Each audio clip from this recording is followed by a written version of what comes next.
wana eza ba langage vulgaire tolobaka, mais ça ne cadre pas, puisque en principe na ba situation oyo toza toyebi ke monguna aza makasi na infiltration. Monguna à partir ya régime oyo euti kokende ye problème na ye ezalaki te apositionne bato na ye pour que lobi biso topesa bango confiance, oyo général na biso oyo major na biso oyo motel na biso, mais lelo bakomi kolakisa biso carte mosusu. Ye moto ya liboso akoyebisa bino bon soki bondimika naza mokonzi na bino bodepose baarme tala déjà place tel basi bazwi azodémoralize batroupe. Alors kozala agent ya renseignement na biso nyonso c'est bien, mais eza na batechnicien oyo basala baformation wana. Eza moment ya koloba te non soki faille ezobima, puisque mboka on gouverne par l'information.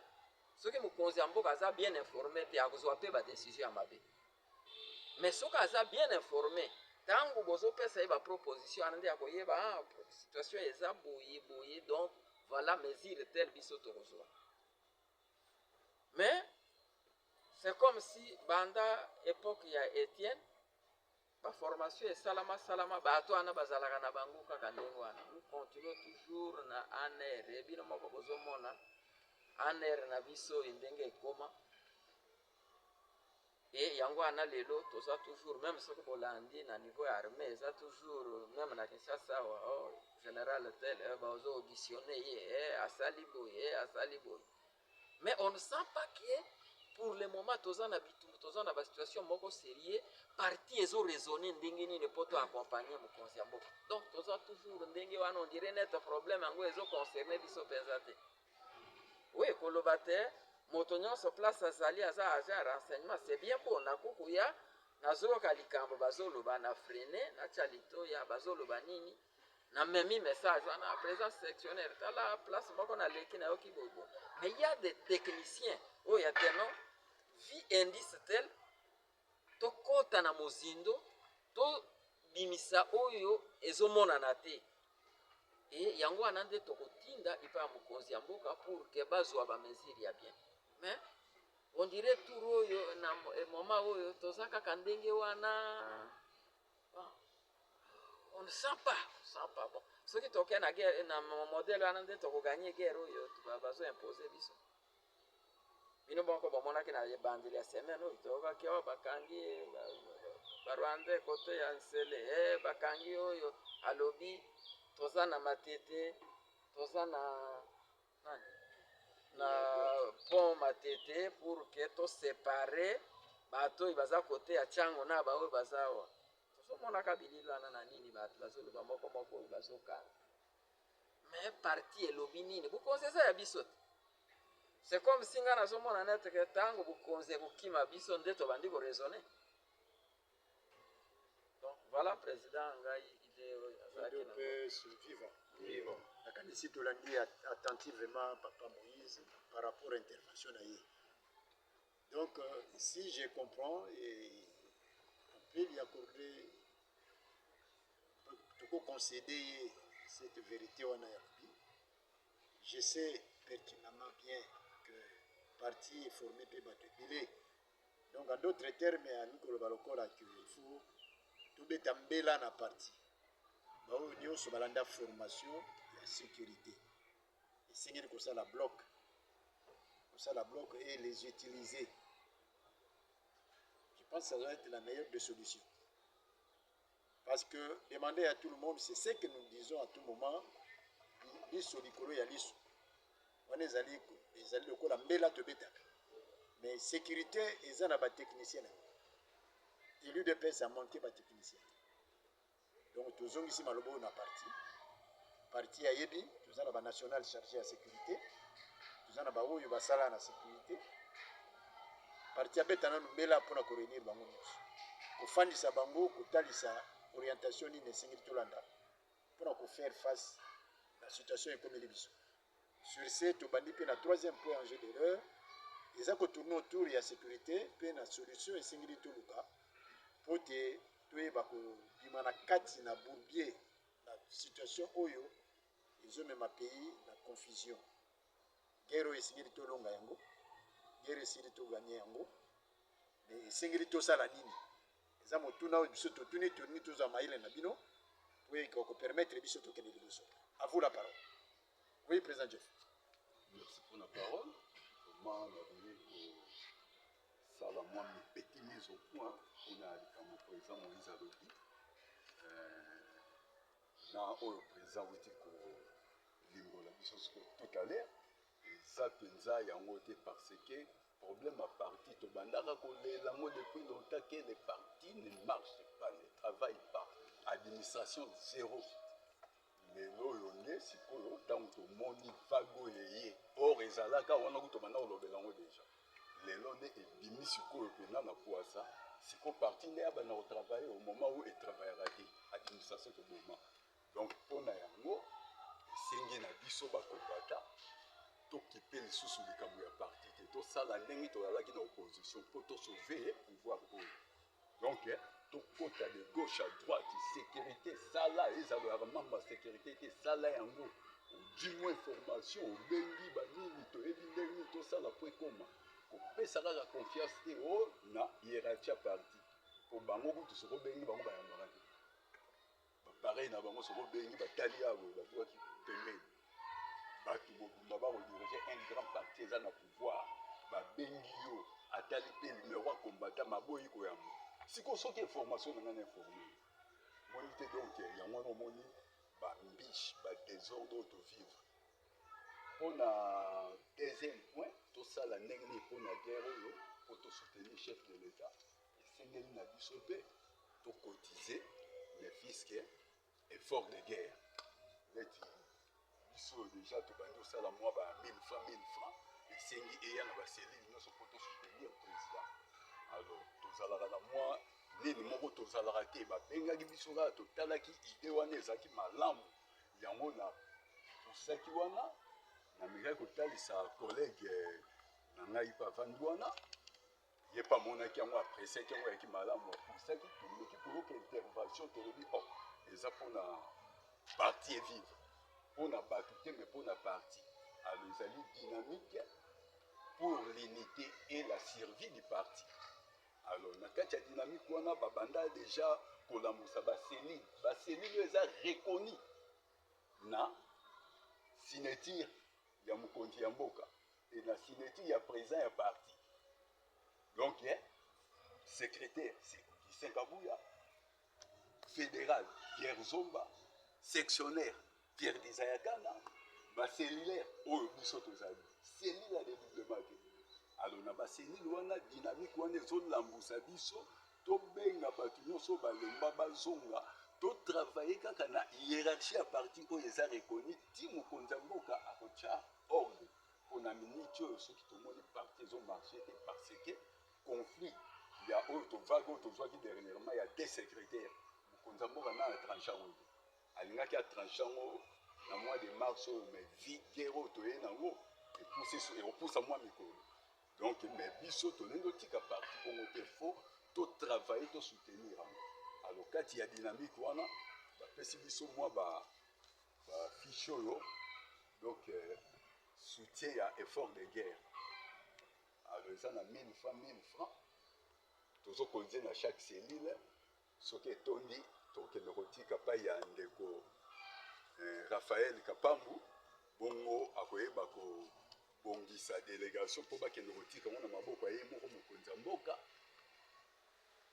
ne fiske mpo na effort de guerre 1000 francs wana en tout cas lobi na biso eza rien mais ezali symbolique moko spirituel alors ekocontribue baénergie na biso mpona bitumba oyo toza nango mpo tokolonga na biso yango bobangela yango te tolonga yango donc mokonzi ya mboka apimisi yango kaka ezwa forme po ezangaka forme guerre wana esali 30 ans po eza na bandeko ebele bakomi otakisi yango guerre ya félix or eza ya félix te biso toye kokuta yango oyo 30e année siza kaka ya biso mais todejoue mpo tobimisa forme nango ndenge ebimi lelo kende ezalaka petit rwanda te mais alaka nde occident les occidentaux et lelo oyo tout à l'heure tozobandanger lelere boparle yango bakomi kotirayane bango na bango mais tokotala ya bango te toza na basystème oyo tokolinga poto batielisa yango mpe donc nakanisi mwa moke na ngai nabakisa yango.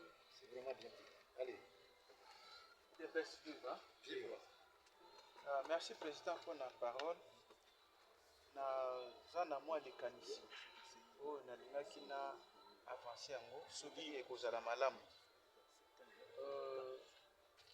Nalingaki napesa likanisi boye touti koyoka même explication na yo tout à l'heure que na partie eza na bato bazalaki vraiment suffisamment formé na oyo etali service ya renseignement il y a sécurité. Même étant au président de la République a sorti pouvoir dans le premier mandat. Je crois bien en 2019-2020.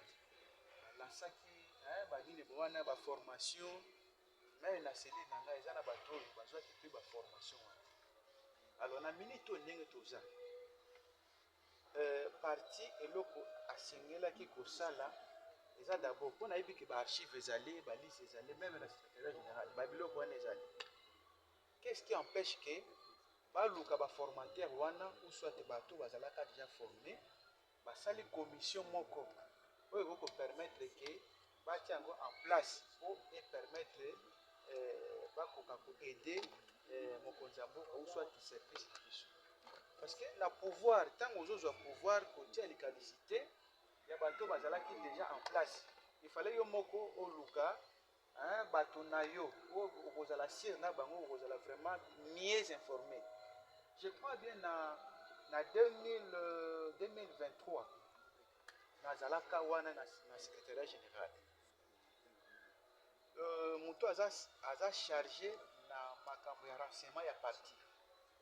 To solo na à peu près 45 minutes. Akomaka yango et na avant ça ba raison moko boye o za valable et ye moko ayebisina que c'est comme si nzambe mutatindi na yebisa ye boye na axe na biso ya Sidu Bangi so otali na no na en face na Centrafrique ba dongolo miso banguna na biso oyo bazo ba espace ba côté wana ebele. Alors, tango mokonzi mboka azo la nomination na o etali intérieur, il faut tenir compte de l'okouana. Ba ministre de l'intérieur provinciaux normalement ekoki kozala bato na biso moko pour que bakoka kopesa information ya malamu. Na yokaki na Nord Ubangi, balaka soki sereka soki nini bakoti na Nord Ubangi, na côté na Nord Ubangi kuna parce que moi guerre était mais babiloko wana ezosalema entre bango eza ba stratégie oyo Rwanda azoutilize yango pour que bato bazouta koto bazokatisa bokanisa ke eza ba Centrafricain soit bango eza bango na bango pour que un jour bakoka kocréer susu eloko moko na ba espace wana po ekoka kotia mboka na biso na kati ya et tant on a avancé ba raison wana lobby en tout cas c'est comme si to banda yiko lukango semaine oyo akoma biloko wana nyonso kombo na nga numéro de téléphone tout na lobby même ba administratif atikala jamais kobenga na soto kutana na permanence mon frère oui je connais tilelo donc eloko toujours senga na parti pardon vraiment na kati ya parti bakamba kambo donc mtu oyo aza mukonzi ya mboka ou soit mtu aza na pouvoir alobaka likukuma te apesa position na ye direct. Imaginez Togo, non administrateur Azamuta parti boye, il y a un Azamuta parti boye, au titulaire Azamuta parti boye. Babilo Kouana ego salamate. Pour vous la mieux informé, il faut la batonayo assis, au former bango, au larguer bango partout dans la frontière de Balile. Les locaux qui information pas au Gozoyango. Vous voyez que c'était na Sidu Bangi, na Azamuta boye, après c'est une information qui est vraie. Imaginez net ba oyo ba kimi, batiki Nord Kivu. Donc ezalaki ba complot na bango. Po eza guerre boete ba ya ko gagner biso mais tellement que basi basombaki bango déjà, ba tiki espace de passer ni ba ye. Lelo shiko po ba bana ko bima e komi ndenge to komi lelo et c'est sûr que bango ba ko bima. Mais c'est bomi bande ko na biso. Ba piller ba. Oya no ya Sud Kivu oyo. Nini meeting ya nanga. bazokota na bandako porte soki okei te babeti ofilme. Donc mutu aza na point ya faiblesse akosala nini akobeta kaka maboko oso ata okende kaka mais na motema aza na ye kuna te. Donc c'est ça. Donc s'il faut même ata kosala mwa recommandation soit mwa eloko et pas président fédéral et comme pas na bango mpona ke biso tosengi parti areni bato nyonso basala formation ya renseignement po bakoka komettre eloko moko boye en place po aider parti et aider mboka pour que tozala bien. Merci. Président na likambo oyo eza likambo moko ya liseki te. Toza parti et puis parti mosusu te toza parti au pouvoir. Veut dire que non, biso nde tozodirige mboka. Il est étonnant de voir que biso parti oyo tozali au pouvoir toza parti moko qui semble ne pas être très bien organisé.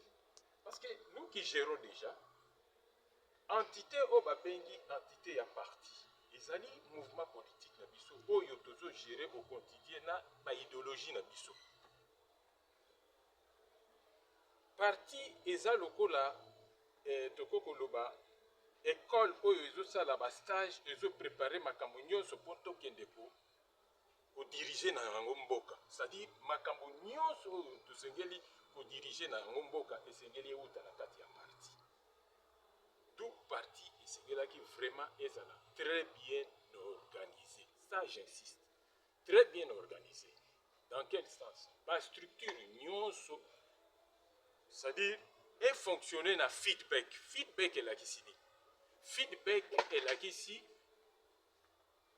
Biso toza parti oyo o babengaka sous forme ya pyramide renversée, c'est-à-dire un parti démocratique. Démocrate. La démocratie, c'est-à-dire les idéologies makambo nyonso tout ébullition nango eutaka na kati ya population, c'est la base. Alors la base devrait fonctionner. Na makambo nyonso toza oyo babengi sécurité tout ça. Et sengelaki na niveau ya base déjà. Tozala bien organisé et puis ba structure nyonso oyo esengi ya sécurité. Yango nde kokaki kozala ezopesa information ti likolo. Et puis information wana ekoka osenga esukili na monde alelo par exemple président. Na monde oyo toza nango actuel. Eza monde moko ba technologie ezali. Ba base de données. Okozala na base de données mutu aza ata na manono soki atindi information. Déjà soki cellule ya information ya parti eza kofonctionner très bien.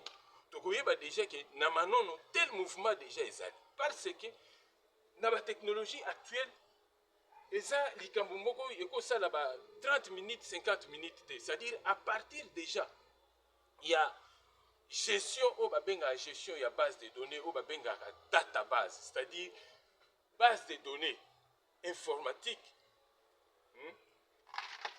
na toloba ba technologie tindake information kende à millième de seconde. Ce qui biso parti tozaki organisé nakanisi makambo nyonso oyo ezosalema na kati ya mboka tolinga ozala déjà renseigné. Tolinga ozala déjà renseigné à partir ya déjà na base. Et que ce qui tozaki na bantité na biso loko bantité et ba cellule na bandoyo na biso ya sécurité eza ko fonctionner ndenge tozaki ko fonctionner parce que structure nyonso surtout ezali. Mais pourquoi ça ne fonctionne pas? Tosengeli par exemple na kati ya cellule toza na département babengi par exemple département ozo traiter makambo ya sécurité. Makambo ya sécurité soki euti na département wana ekei et suivre cheminement nango ti likolo. Et puis ceux qui tozaki na ba technologie actuelle tokolo bate nini renseignement ekoko leka na réseaux sociaux te. Renseignement exact et biloko moko elekaka na filière moko boye très bien organisée de bouche à l'oreille et puis eza koleka ndenge nini nde eloko tosingelaki makambo nyonso tolingo mona ngo pete mais sikoyo ezozala difficile tozoyeba te pourquoi c'est une question biso au niveau ya parti esengelaki parti ezala organisé. Et à ce moment-là, les responsables que nous aurons choisis pour bakende kodiriger makambo ya mboka bango azala tolinga ozala na tokoloba na nini moko ya bien na pépinière moko ya bien oyo esengeli keno sur le point tel problème nous devons tirer au sein de notre parti un tel. Nous devons tirer un tel pour cette question dans notre parti un tel. Vous verrez que toko fonctionner et batouana oyo tokoki kosenga ke no baya na kati ya pouvoir na biso basalisa biso baokuta déjà biso toza très bien organisé et bien en train de fonctionner. Et puis makambo ya sécurité wana nakanisi à travers bafilière oyo approprié s'organiser nango oyo kouta na base qui est comme na likolo très bien organisé et comme c'est l'île na niveau ya na banationaux kuna c'est l'île ya sécurité vandi et yebi ke toza na nini nyonso ya kotraite nango tokoka ozala surpris te. Mais dommage jusque là sikoyo on ne sait pas qu'est-ce tokobanda wapi tokosuka wapi. Nous sommes en train de nous questionner par rapport à cette situation. Et la situation oyo nete par exemple sur tozaki très bien parti akoka koyeba déjà que non il y a des mauvais gestes ya mabe ezosalema na niveau ya Goma. On serait déjà informé s'il y avait une organisation. Mais hélas, voilà, nous sommes maintenant obligés de tout revoir. Qu'est-ce que nous pouvons faire? Et nous devons le faire avec les technologies modernes. Nous devons le faire. Nous sommes une entité et ça ne manque pas bateau bako traiter babilo pour le coup là-bas. Traitement des données est très rapide. On nous a signifié comme ça. Et pas sur les réseaux sociaux, mais là-bas, ni circuit à biso, na filière à biso, sécurité, tout ça. On serait déjà renseigné sur tout le plan. Donc c'est une question tout simplement très simple, une organisation to se remettre en question par rapport à la situation on a to vandi to yebi ndenge ni to organiser entité na biso que loko na point na ngo information ça va passer na modèle na biso et puis na langage ya biso ya parti information que vous allez très bien traiter. Nous ne serons pas surpris ya makambo to ça la dépasser. C'est une question tout simplement d'organisation. Viva. Je suis très content, c'est la base qui s'exprime. Nous devons tous répondre à cette question, cette problématique. Que faire pour te résoudre le problème? Après ces paroles, on a les finir. Oui, merci Président pour la parole. On ne voulait pas parler, puisque si nous parlons, parfois, point de vue aux autres, éviter ce qui est comme la hiérarchie, c'est aberrant dans le concept de la sécurité. Nous aurons le droit à l'ICT. On nous dit souvent la confiance n'exclut pas les contrôles. Les contrôles, on est dans la sécurité. Nous avons des cultures d'État. La culture d'État, où il y a l'ISS, et la culture de conviction. Il n'y a pas américain. Il y a un cours qu'on appelle la géostratégie. Cours où on est dans la militaire. Mais aux États-Unis, on donne ça aux civils, non, aux militaires et aux civils. Pourquoi? On a un concept de je m'explique. Dans les cas où il y a sécurité, tout le monde qui musée, une fois, dans la rébellion, a eu pouvoir, a eu ex-phase, généraux tout qui tourne. C'était pour aller leur laver morale. Morale, les gens qui ont bouddhisme, en tout cas, il faut laver bango, n'a un peu pour remplacer. Maintenant, je voulais revenir dans les Kamouya, notre secrétaire général, Augustin Kamouya. Il a dit que non, na matinée politique, de cela qui n'a pas limité, alors que n'a pas na bino. C'est pour cette raison je vous ai remis les pouvoirs, c'est-à-dire cellule, structure de base et fonctionner. Ça c'est bien beau. La partie où nous avons en aujourd'hui, ce pouvoir, c'est pour la sécurité. Non, aux départements de sécurité, aux départements de communication, mais comme il y a engagé partout, basali musala wana, tout le monde déviationnisme ekoti mais bato oti na bango kuna par exemple na sécurité tomona bato ya Philadelphie na église bakona na sécurité kuna pour faire quel travail? Il y a des gens appropriés, n'est pas moi, c'est pas tout le monde qu'on peut récupérer. Dans des cellules, il y a un département approprié pour ça qui nous salawana. Moi j'ai à voir les cours, moi j'ai fait ma gagne. Tout le monde il y a sécurité, tout suit en gros pendant autant de semaines. Na ba bato ya nini, ba sapeur pompier, major, ayo pesa pour wana. Tout commence par rien. Même les faits commencent par un petit et il y a comme nini. Na surtout comme nango awa on devait faire confiance aux combattants. Ils ont trop tardé, mais comme ils échappé biso. On savait bien que l'IDPS, c'était un parti pour le Bongisa, Congo. C'est le seul parti où ça a un espoir. Mais comme qui m'a biso mamuke muke. On dit bande balobi ah balobi déjà bien. Tout mais quand un peu au son bon moko, tout y bako pesa na musa na yi. Ils sont partout de ces lignes. Donc c'est plus de 400. La vie de Kinshasa ici, responsabiliser Misalawana trop comment bien et trop conclure et trop chité. Je dis je vous remercie. IDPS Viva. Viva. Vous avez des interventions très pertinentes. Je vous l'entends avec attention. Mais nalingi ko rassurer. Ne pensez pas que ceux qui osent le commenter. Peut-être que bakomona yo na mon conseil oui. C'est pas. Je sais pourquoi je le fais. Donc, les problèmes, il faudrait que la base s'exprime. Base, à Talissa, toujours ça, le diagnostic, il peut permettre de trouver une solution. Pour tout détruire partie. Et je comprends, chacun doit s'exprimer pour que nous puissions avoir suffisamment de lumière pour tout baliser chemin, afin de bouter dehors l'ennemi. Le et le côté, tout le lamenter, tout le là, mais toujours trouver une solution. Ceux qui berreur les alliés, tant mieux, nous sommes des humains. Ceux qui bakonzi, tout le niveau n'a plus berreur les alliés, nous sommes des humains. Il est temps, il y a qu'à passer un gongate à côté de la taraïsika berreur les alliés, mais il est temps d'agir, d'un président Jeff Aludi, pour trouver solution. Ceux qui sont capables de trouver solution, qu'on trouve une solution. Il doit se vivre. C'est vous qui avez demandé.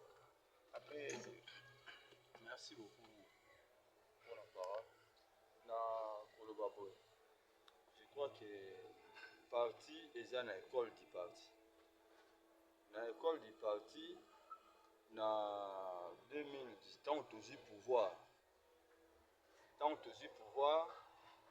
2019, 2020, je crois que l'école du parti est une formation et un renseignement. La formation est presque là, surtout.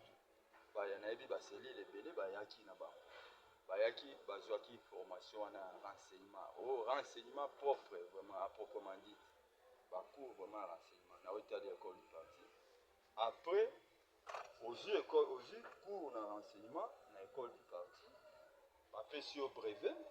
Je crois que la majorité ya ba combattants ya IDPS bazana bazwaki cours au ya ville à Kinshasa parce que ngape na comme nazaka mourir à renseignement na landa qui peut formation na tolanda yango à 2 temps première ya école du parti aussi brevet après toke kozwa na niveau approfondi na école na IDPS qui va ça toye kozwa ba brevet pe ba brevet on les a signé na Jean-Marc Kabongo à l'époque tango basali bongo ba essayer pe que organiser quand même renseignement na niveau basali ezaki chaque cellule ezaki na antenne mais ezaki na wana selo ezaki na antenne wana ezaki ko fonctionner mais tout d'un coup tout s'arrête comme cacophonie. Moi je me rappelle si ceux qui n'a se trompé il y avait même ba Motorola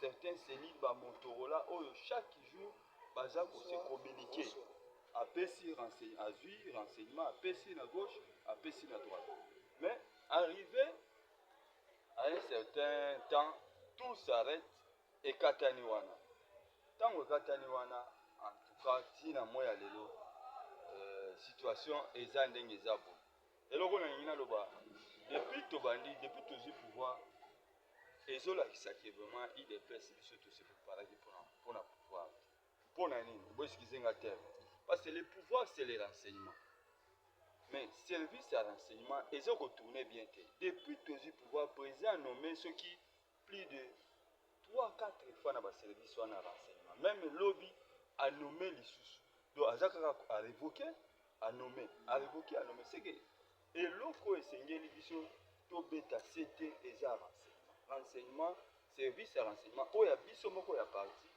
eza très très important il faut toyeba organiser yango chaque cellule ville ya Kinshasa eza monene je crois que chaque cellule ekozanga te na motu moko to bato mibale oyo balandaki cour wana oyo bakoki kopesa bato mosusu mwa briefing pourvu ke soki tobandi renseignement na base okomona te tokoza na bainformation fiable oyo tokobana kopesa na mokonzi ya mboka eloko mosusu eloko na ngini aloba eza oyo papa oyo alobi awa ya pasi eza très pertinente alobi makambo ya des secrétaires général epe alobi ke nalandaki ye très bien alobi abi ke président alobaki akokata makambo wana na mois de mars si je me trompe alobaki te visionnaire esengaki mois de mars aja c'est là pour partir marché c'est que wana eza imprécis mais eloko nga na koloba nayo eza alobaki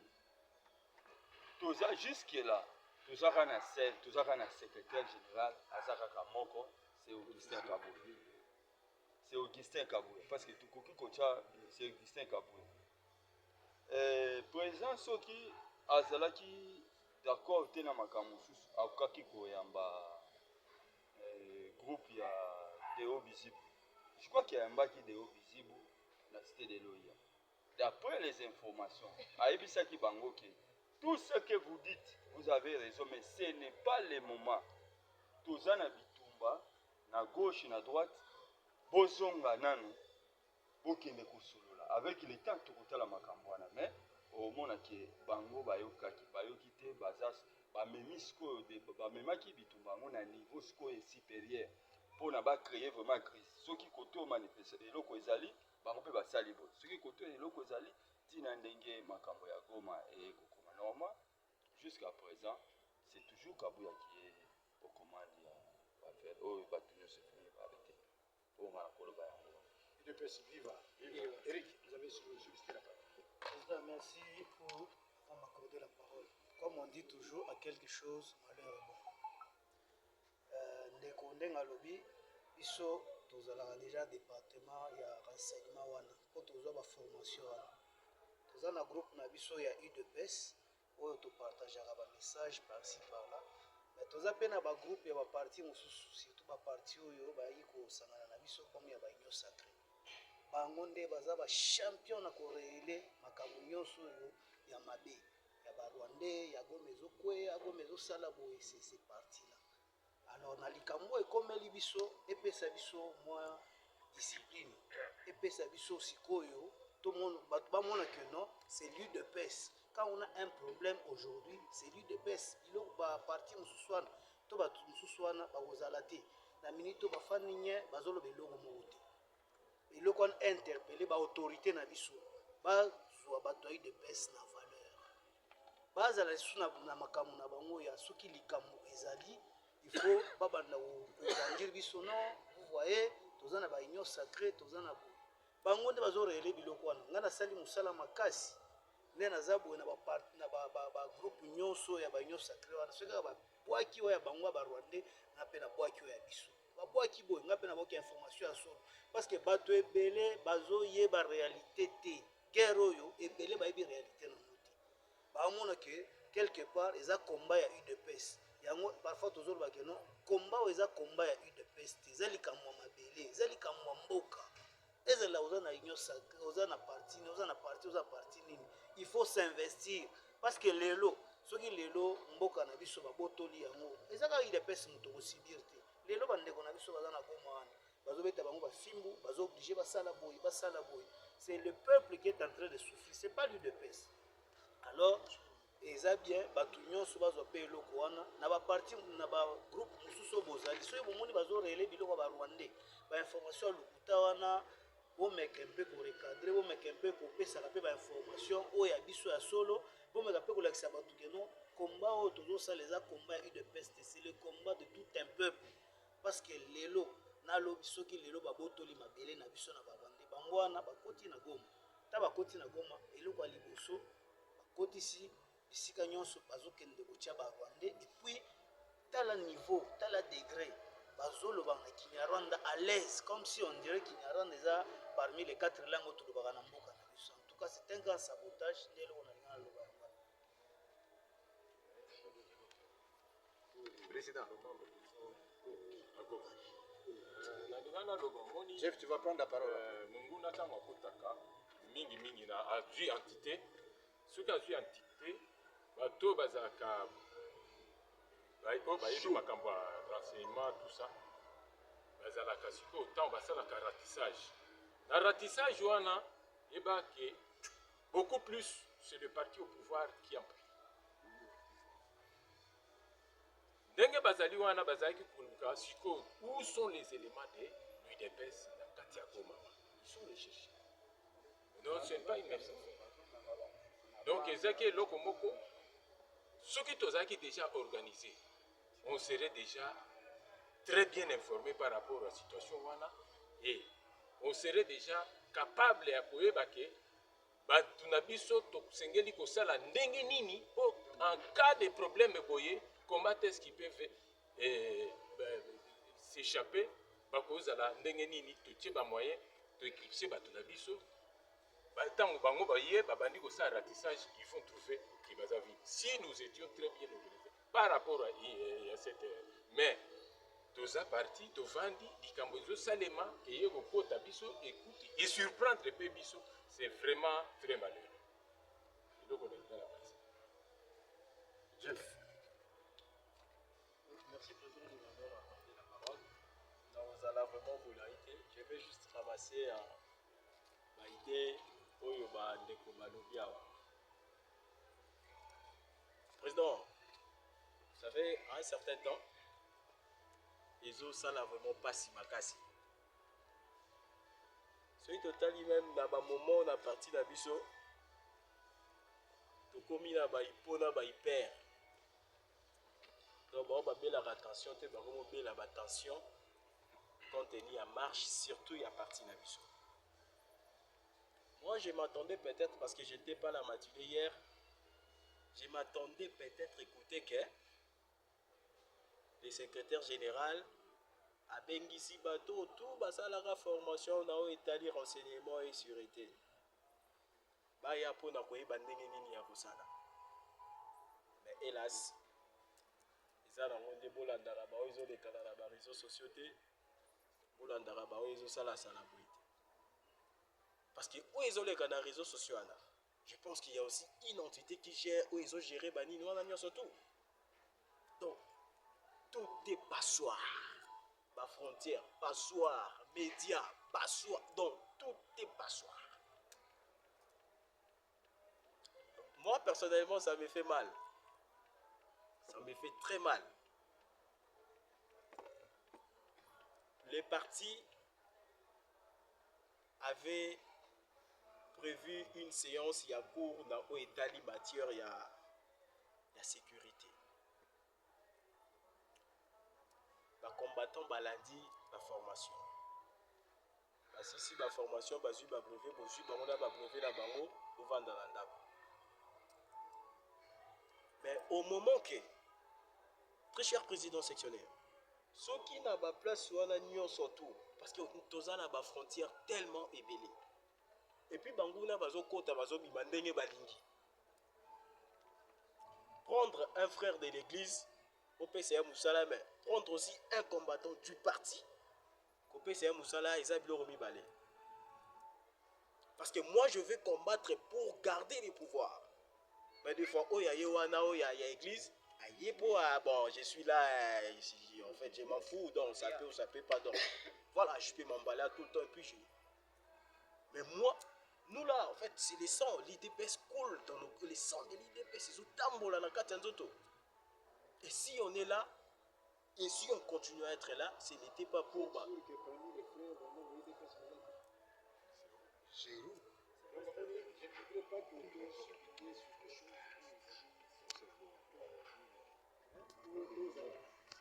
comme la accusation, toujours quoi accuser, qui besoin de membre de l'église. À l'église, il y a aussi des combattants. L'essentiel, l'essentiel, il faut trouver une solution. Nous sommes tous allés en plein problème où il faut une solution urgente. La solution urgente, M. Jeff, président Jeff. Solution urgente, ndenge bozolo ba moko moko. Président Jeff a dit non, tout quoi attaquer mbalamoko, c'est qu'un combattant azali, unité zala, tout ça la ndenge to yokolaki. C'est une solution aussi. Vous comprenez? De comme ça, il faut partir, partir à Bengi Saba au Néo sur la formation. Ce sont des propositions. Ce sont toutes des propositions. Il fait un lobby, président, est-ce que Malobo, Tolowaka, et comme un lobby, cette fois-ci, peut-être même peu mon conseil pour le temps. Parce que maintenant, nous avons besoin de résoudre un problème. Tout ça, attend que ça la guerre tienne à partie. En tout cas, ce n'est pas le moment. Sinon, tu peux se distraire, et tant qu'on a la triage. Awoye bateki yo zaraka kabuya yo zaraka yanani yo zaraka yanani akoboma yo parce que tu es venu de place. Alors maintenant nous devons être tous derrière nos dirigeants bazala excellent bazala médiocre bazala nan ndenge besoin qualifié mais deux ba ke baza ba kondi tous derrière bango pour résoudre un problème que nous avons. Voyez, donc tous en ba guerre. Tout côté na ba unité, tu veux dire que la gestion évidemment il y a eu des erreurs mais nous sommes des humains.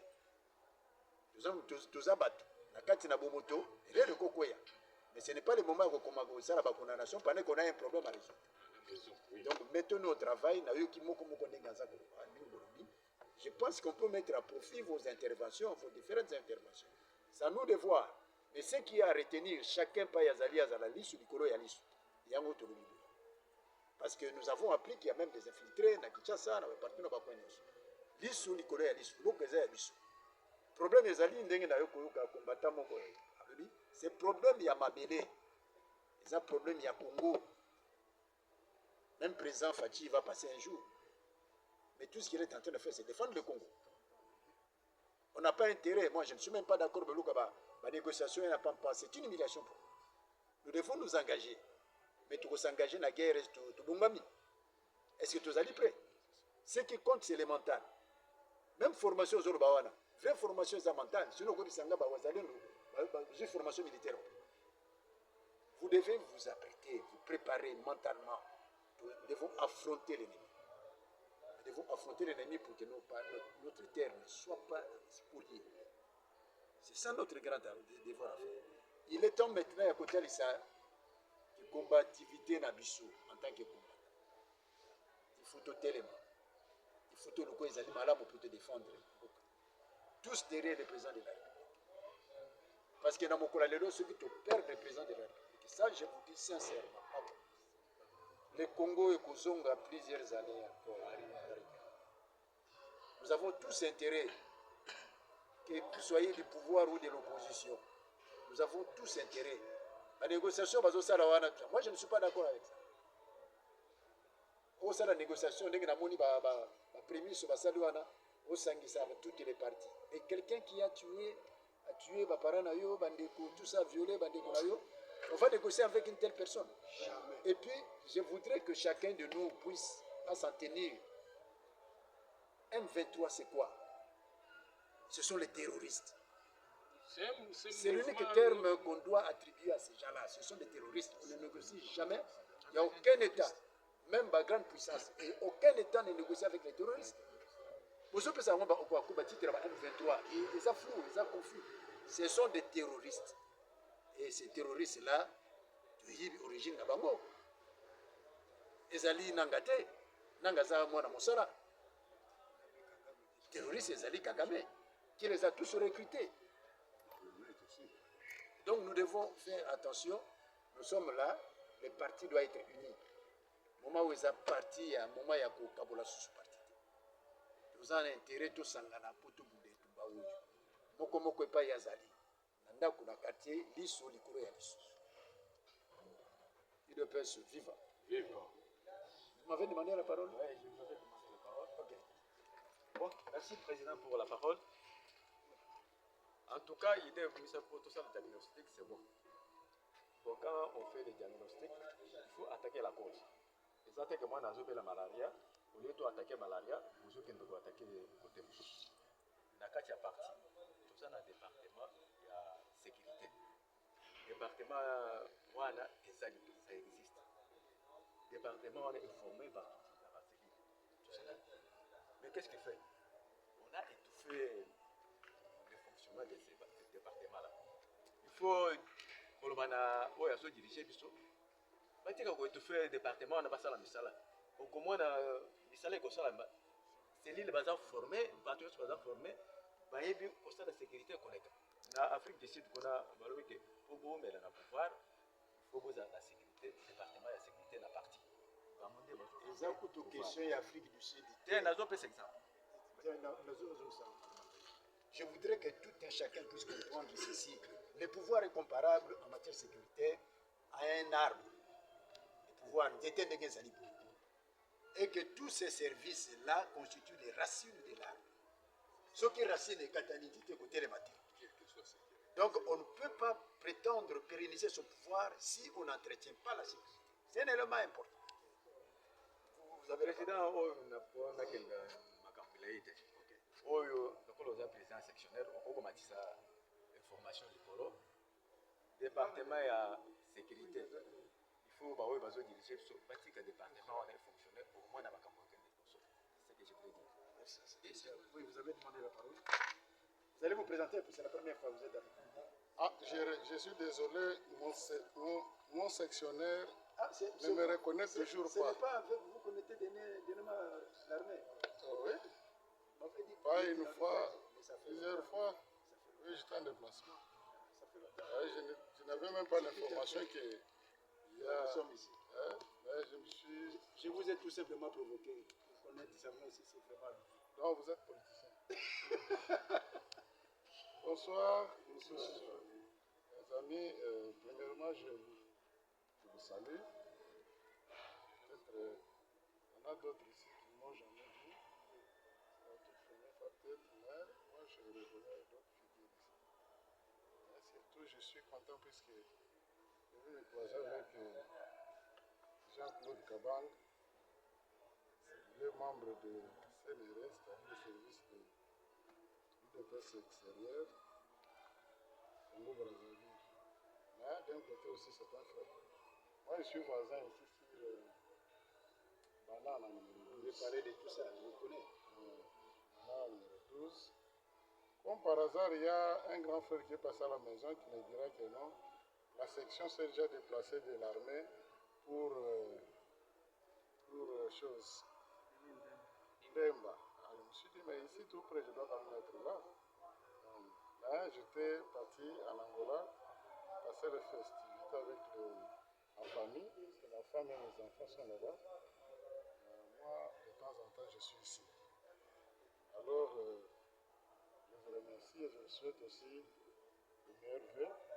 Nous sommes toujours au début de l'année nouvelle. Okay. Président, ce que je voudrais dire, c'est ceci.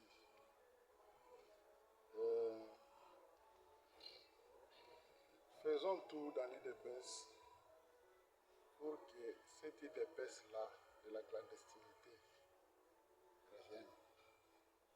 Je vois ce que j'ai dit, vous comprenez très bien ce que je veux dire. Tout le monde qui a vécu à cette époque-là, nous n'avions pas de services de sécurité définis dans l'UDPS. Mais tout combattant de l'UDPS était tout. Alors pour nous autres qui avons vécu cette époque-là, nous étions étudiants, vous vous rappelez très bien. Chaque soir, nous étions chez le président Tshisekedi pour donner les rapports. Le Chebea que vous voyez ici, c'était mon aîné à l'USC d'une année. Chebea m'a donné la formation de Croix Croix-Rouge internationale. Mais en dessous de cette formation-là, il y avait la voix des sans-voix. Et chaque fois qu'il y avait des manifestations, nous étions là pour prendre des informations, amener les informations à l'ambassade, au centre culturel américain. Nous déposons les rapports là-bas. Copie pour information à Chébert. Et lui, à son tour, il savait ce qu'il faisait avec ça. Puisque nous ne savions pas que les sans-voix existaient. Ça, c'était son secret à lui. Ce n'est qu'après le discours du 24 avril 90, quand il y a eu réunion de tous les défenseurs des droits de l'homme aux États-Unis, Papa Étienne était invité et Chébé a été invité au même titre. Et nous sommes partis, 12e rue, c'était le 8e anniversaire, je ne me trompe pas, de l'UDPS. Nous sommes arrivés comme des combattants. Nous voyons notre collègue Chébé venir s'embrasser avec le président Tshisekedi comme étant des collègues. On nous présente que ça, c'est un collègue défenseur des droits de l'homme. Mais nous avions travaillé dans la clandestinité à cette époque-là. Et cette clandestinité-là, ce combat nous avait amené à la victoire pour affaiblir la dictature. Vous comprenez? Alors si cet esprit-là revient à nous, nous les combattants jusqu'à la mort, nos sectionnaires, tout ce que vous voyez ici, ça n'existerait pas. Mais on a ignoré les vétérans partout. Les vétérans sont ignorés. Puisque si nous voulons retracer l'historique de l'UDPS, ceux qui sont aujourd'hui casés par-ci, par-là, avec ceux qui connaissent ça, ce sont des discours différents, des visions différentes, des façons de voir les choses. Alors vous comprenez que lorsque déjà moralement les combattants est affaibli, il va faire quoi pour quel intérêt?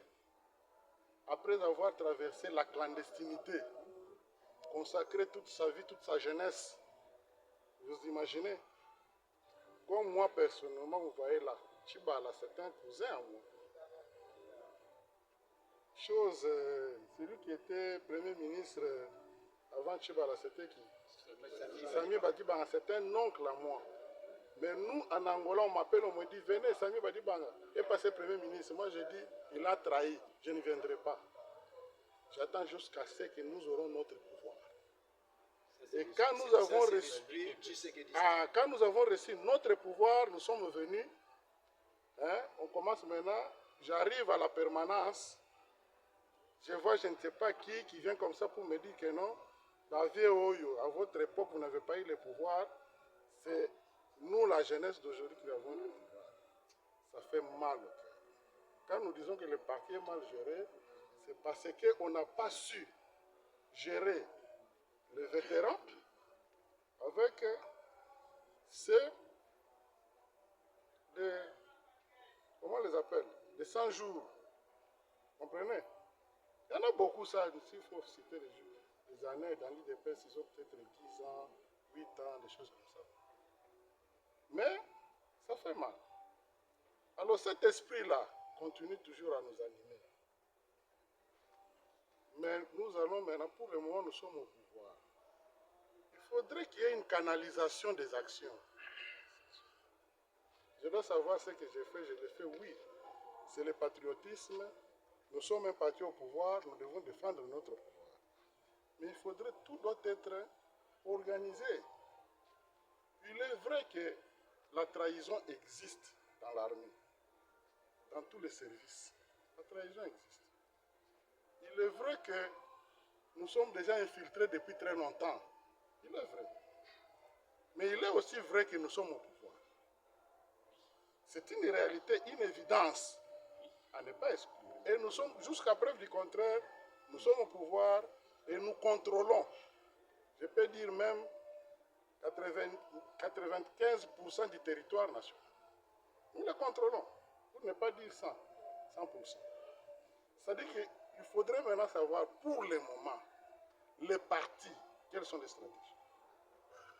Quelles sont les stratégies pour le moment? Et avec qui définir ces stratégies-là? Avec qui? Puisqu'il y a des gens en eux, ils ont cultivé l'esprit de Kowa Pona Ekolo. Et nous avons fait ça, il y a des actions menées ici à l'époque de la dictature. Et aujourd'hui que nous avons le pouvoir, nous avons l'armée avec nous, nous avons les services de renseignement, l'argent est là, tout est là, alors nous échouons. Puisqu'on a dit M23. Il faudrait savoir comment travailler. Puisque quand il y a maintenant la guerre de... On appelle ça guerre de quoi? Médiatique. Des ondes. Mais qu'est-ce que Kagame fait? Il peut recruter, comme nous sommes là, chacun peut avoir 100 comptes. Lui-même, il lance l'information, lui-même, il commente. Mais celui qui fait ça, il est canalisé. Il ne fait pas ça pour le plaisir de le faire. Il est canalisé, il est contrôlé dans cette île. Vous comprenez? Il est contrôlé dans cette île. Mais comment vous pouvez vous imaginer? Moi, je suis combattant. Vous êtes sectionnaire. Je me limite qu'à vous. Je prends ça comme un exemple. J'ai l'information, je cherche à vous atteindre. Votre téléphone, soit ça sonne, vous ne répondez pas. Je cherche à vous atteindre, je vous envoie les messages, vous ne réagissez pas. Est-ce que prochainement je le ferai? Je ne le ferai pas. Moi, je suis en Angola. Je sais qui est le sectionnaire. Qui est le sectionnaire? Puisqu'en Angola, nous avons le système de CAP dans l'MPLA. MPLA, c'est un grand parti politique et très bien organisé en matière de sécurité. Dans l'MPLA que vous voyez là. Nous avons CAP. On appelle ça président, c'est comme nous ici, cellule. L'information qui est de la cellule, ça part à la section, fédération, jusqu'aux autorités. Mais un président de CAP, de la cellule, mais c'est un monsieur. Lorsqu'il a son information, il veut voir le secrétaire général de MPLA. Mais c'est du tic-au-tac. C'est du tic-au-tac. Et puis vous ne pouvez pas voir un secrétaire général être là pour distribuer des t-shirts. Mais nous, les sectionnaires, les cellulaires, quelle est notre tâche? Pour un secrétaire général distribuer des pagnes? Non. Nous n'entrons pas dans les polémiques là, mais nous allons expliquer, vous allez comprendre. Faisons tout pour que l'esprit là de l'UDPS, là de la clandestinité, revienne à nous. Cherchons qui peut intérioriser cela. L'UDPS sur le terrain. Ces gens-là qui viennent, ils n'atteindront pas Kinshasa. Même pas de Kassai et consorts. Seulement l'UDPS est sans armes. Nous savons comment nous avons toujours fait cela. Et aujourd'hui, nous avons tout en main, mais nous ne savons rien faire. Vous êtes là, vous suivez les informations. Il y a un certain président de l'Assemblée nationale qui vous dit, quand nous parlons ici, on a déjà attaqué ça, on a déjà... Ce sont les informations qu'il faut passer sur les médias. Il y a quelque chose qui ne va pas. Le président de la République, il doit comprendre, pour le moment, qu'il multiplie les réunions avec les membres de l'UDPS. Et quand je dis membres de l'UDPS, là, ça ne doit pas être les membres de l'UDPS ramassés, non. Qu'il cherche les vétérans. Qu'il cherche les vétérans, qu'il parle avec eux. Et moi, je voudrais que cette vidéo ici arrive chez le chef de l'État. Il me connaît. Il me connaît très bien. Il y a plus de chances. Oui. Le chef de l'État, je vous demande, mon président, je suis René, que vous avez connu en Angola. Pour le moment, la situation est grave. L'esprit de l'UDPS nous laissé par Papa Etienne Tshisekedi, ça doit nous revenir dans les partis. Faites des réunions, multipliez des réunions avec des vétérans de l'UDPS. Quand je dis vétérans, ce n'est pas vétérans de nom. C'est là qui connaissent les secrets de ces partis. L'UDPS est capable de renverser la tempête. Puisque nous ne pouvons pas être humiliés à ce moment ici, nous avons le pouvoir avec nous, les institutions avec nous, l'armée avec nous, les services de sécurité avec nous, l'argent, tout, mais nous sommes en train de faire des routes, et vous m'excuserez, des échecs à un échec. Ce n'est pas ça. Merci beaucoup. UDPS, viva. Viva.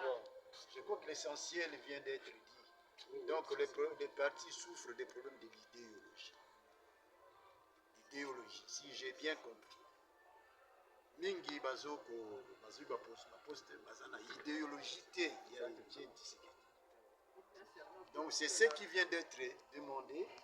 Il faudrait que tozonga na idéologie que voulait bien Nani Etienne Tshisekedi tant qu'on metaki en place avec les 13 parlementaires bango ba 13 mission ya mbozalaki nini pensée ezalaki nini.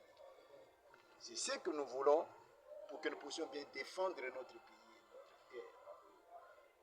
Je crois que cette information, même si on est légère, on fera tout d'une manière ou d'une autre pour que le chef puisse voir ça.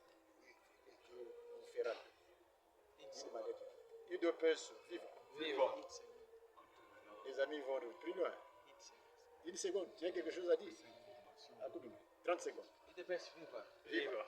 Élément dans les loba, donc c'est l'élément moko ya kala on a mano organisé.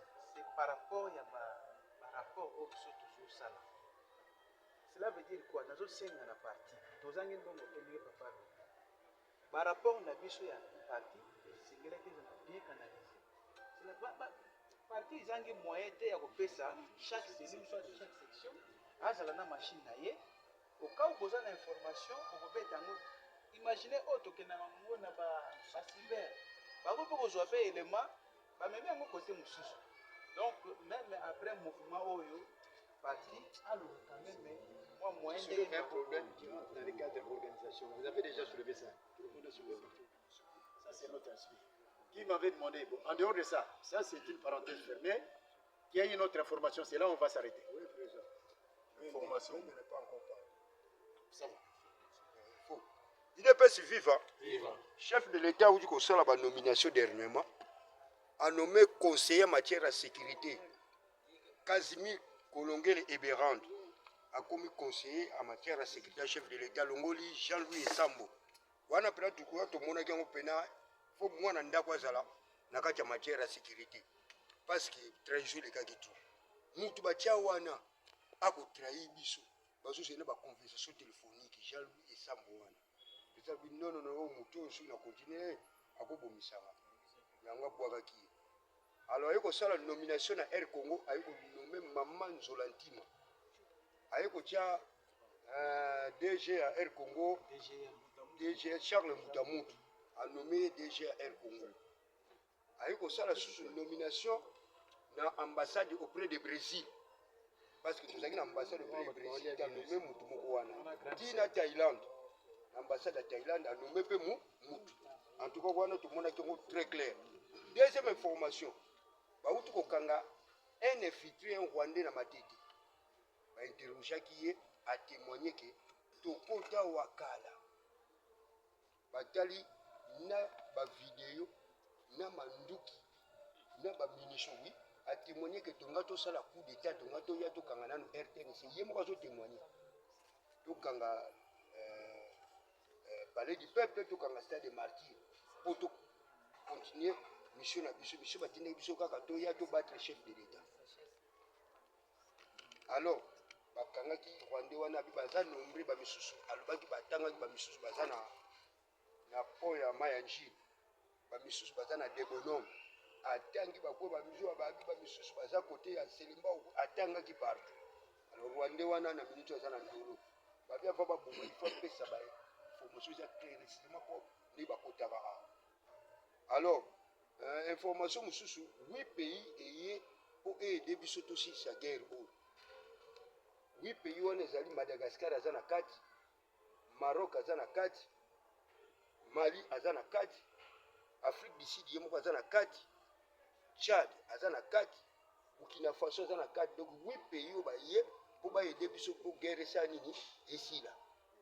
Surtout Mali baza déterminé aussi sa guerre parce que bango baza la posa faut RDC à côté na bloc Sahel bloc salé, c'est-à-dire quoi tout ça, comme on a besoin ça, pas mon na BRICS, tout côté na BRICS, ndé le combat, pas payer la zone na ngwana, faut na la ngwana ngwana pour nous. Président Jeff, vous avez quelques minutes après son doc clôturer. Merci. Donc on a dit que fortifier les combattants, aux unions sautent de l'élite, tout ça, tout le cas des solutions, et tout ça la nini, tout battre là, voir la vision. C'est ça notre but. Il y a moins de monnaie dans la Kisaki, effort de guerre, alors pour la guerre, ça fait 30 ans dans le bâti, guerre, et ça guerre a fait il y a ça 6 ans, la guerre est ça 30 ans. Yende aena politique oyo nde sikoyo abimisa yango mpo esila yango wana boyokaki na discours moko abetaki na clôture ya campagne na Sainte-Thérèse alobaki kaka bénéfice kata lisasi moko ekwei na gombe ebomi peuple akomona na kokotisa de chambre na kodeklare guerre alors bato mingi bakomi kotuna yango te ezalaki politique moko abetaki mpo abimisa mpena banani babombama na se ya kagame elelo tozwi chance communauté internationale abimi bango nde bakolo nango la raison pour laquelle botala bino moko baréunion oyo ezokota likolo ya situation oni alandisi na 48 heures de réunion mais bazokozwa badésir te mpo basanctionne olongo wana droit de l'homme ya oni ekoti olongo wana union européenne bakotaki lelo oyo toza na sadek na EAC donc na nyonso wana elakisi kende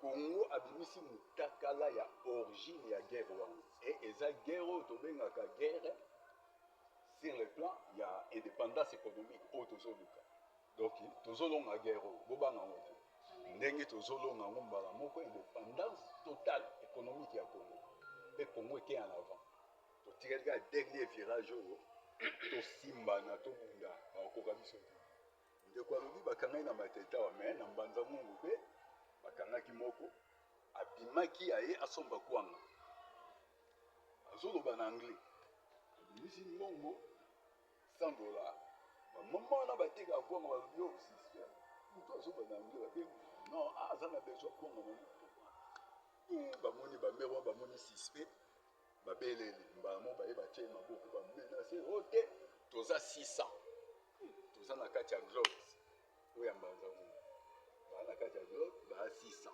bazozela kaka nde bapesa bango munition mpo babanda opération eloko kaka bakozela ravitaillement nano yebi sikoyo nayebi te kuna bazokadre ye ndenge nini mpo bazwaki edeya na maboko ya bato ya sécurité akuna sikoyo sécurité yango fo tolandelaka yango toyeba bakosukisa yango ndenge nini et ensuite formation mosusu lobi ministre ya justice kosa mutambo awute koloba arejete dialogue oyo soki dialogue ya wapi ya bakolo M23 oyo bango nde bakolo M23 yango wana bazoluka raison nini mpo baluka basoutenir bato na bango mpo bazona c'est toute la vérité yango wana ils ont une incohérence par rapport à la réalité de donc on ne peut pas accepter ça parce que dans leur schéma, il faut négocier avec toutes les parties. Quand je parle de toutes les parties, c'est-à-dire Nanga doit être là, tueur de nos femmes, de nos enfants, tout ça, violeur. On doit négocier avec une telle personne. Ça, on ne peut pas accepter ça.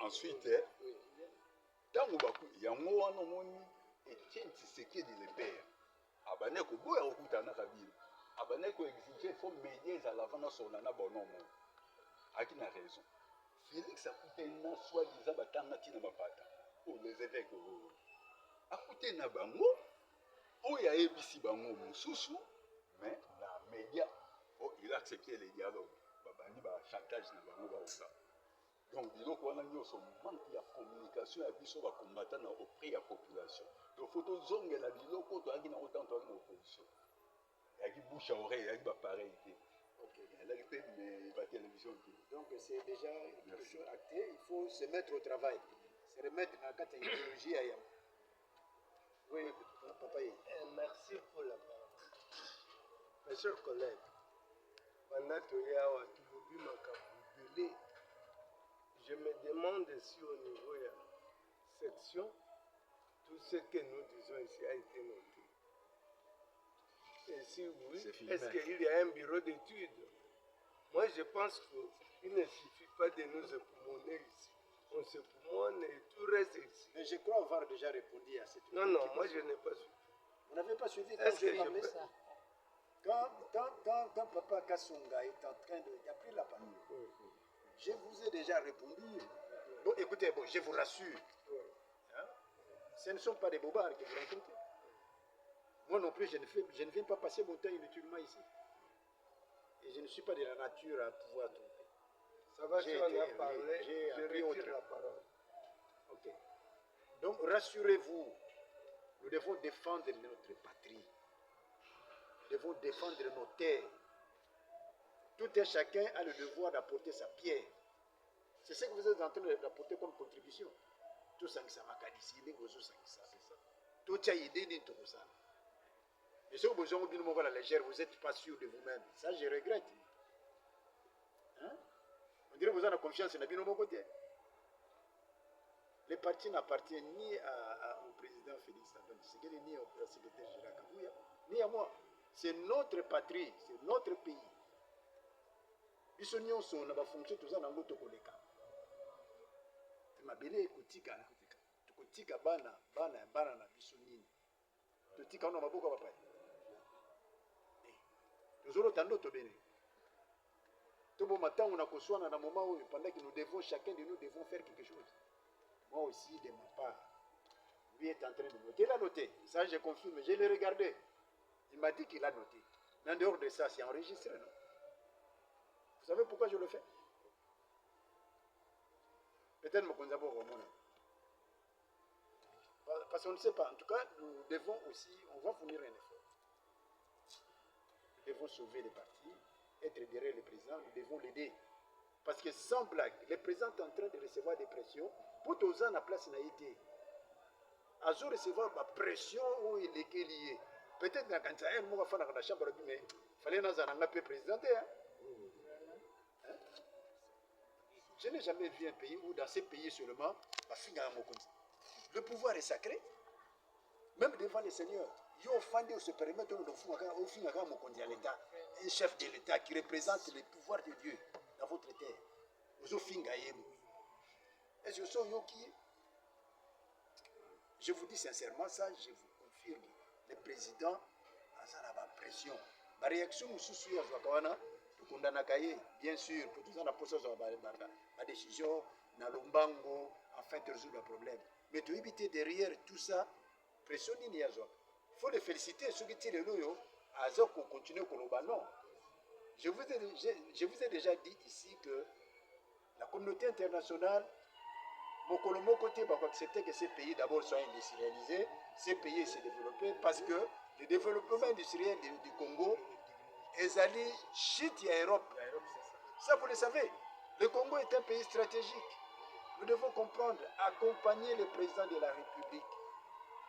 La tâche où les erreurs du parti, il est temps, les partis nous appartiennent tous. Les restes, on va les voir. Il ne peut se vivre. Sur ce, permettez que je puisse déclarer close l'activité des jeux. Merci. Mettons-nous debout. La personne qui a